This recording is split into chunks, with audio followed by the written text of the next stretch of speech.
بسم اللہ الرحمن الرحیم۔ سامعین محترم، ہم آج آپ کو سورۃ یاسین کے بارے میں کچھ فضائل عرض فرمائیں گے۔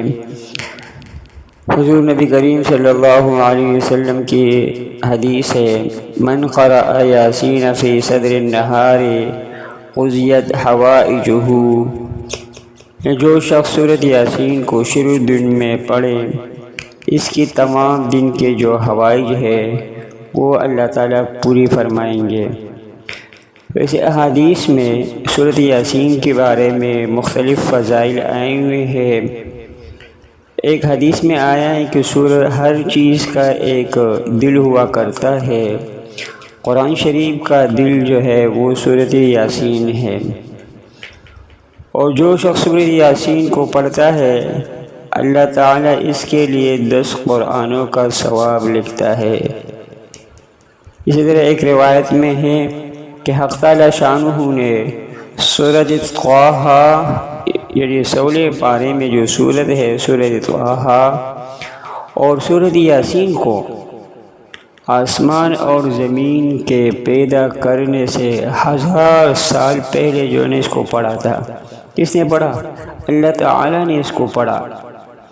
تو جب فرشتوں نے سنا یہ تو عجیب کلام ہے، یہ کن خوش نصیبوں کو ملے گا، تو فرمایا خوشحالی ہو اس امت کے لیے جس پر یہ قرآن اتارا جائے گا۔ فرشتے فرما رہے ہیں وہ اس کو اہمیت کو سمجھ رہے تھے۔ پھر فرمایا خوشحالی ہو ان دلوں کے لیے جو اس کو اٹھائیں یعنی یاد کریں۔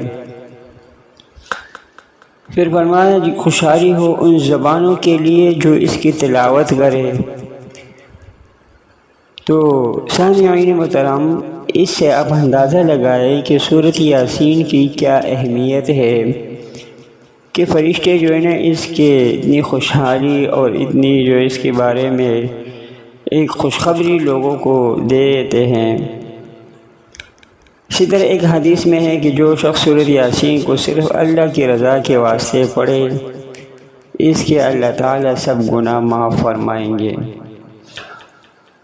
اسی طرح جو شخص اپنے مردوں کے بارے میں ان کے ایصال ثواب کے لیے اگر کوئی شخص روزانہ یا ہفتے میں یا مہینے میں یا سال میں 1 مرتبہ یا 2 مرتبہ وغیرہ پڑھ لے کہ جس سے مقصود اس کی جو ہے نا اپنے مردوں کو ثواب پہنچانا ہو، تو انشاءاللہ اس حدیث کی برکت سے، اس تلاوت کی برکت سے اللہ تعالیٰ اس کی مغفرت فرمائیں گے۔ اسی طرح ایک احادیث میں آیا ہوا ہے کہ سورۃ یاسین کو پڑھا کرے، اللہ تعالیٰ اس کی برکت سے جو ہے نا انسان کی مغفرت ہو جاتی ہے۔ جو بھوک کی حالت میں پڑے، جو راستہ جس سے گم ہو گیا ہو، یا کوئی شخص ہو وہ راستے سے بھٹک گیا ہو، اس کو منزل کا پتہ نہ ہو کہ میں منزل کو کس طریقے سے پہنچ جاؤں گا، تو یہ سورۃ یاسین پڑھ لے تو اس کی وجہ سے اللہ تعالیٰ اس کو اپنا جو مقام پہ پہنچائے گا، اور بھوک کی حالت میں جو پڑے گا اس کے اللہ تعالیٰ جو ہے نا غیب سے ایسی صورت مقدر فرمائیں گے جس کی وجہ سے اس کی بھوک جو ہے نا وہ ختم ہو جائے گی، وہ سیر ہو جائے گا۔ اس طرح اگر کسی کی نزع کا حالت ہو اور اس کی روح قبض ہو رہی ہو، وہ دنیا سے تشریف لے جا رہا ہو، تو لوگوں کو چاہیے کہ اس کے پاس سورۃ یاسین کی تلاوت فرمایا کرے، انشاءاللہ اس کی برکت سے اس پر آسانی ہو جائے گی۔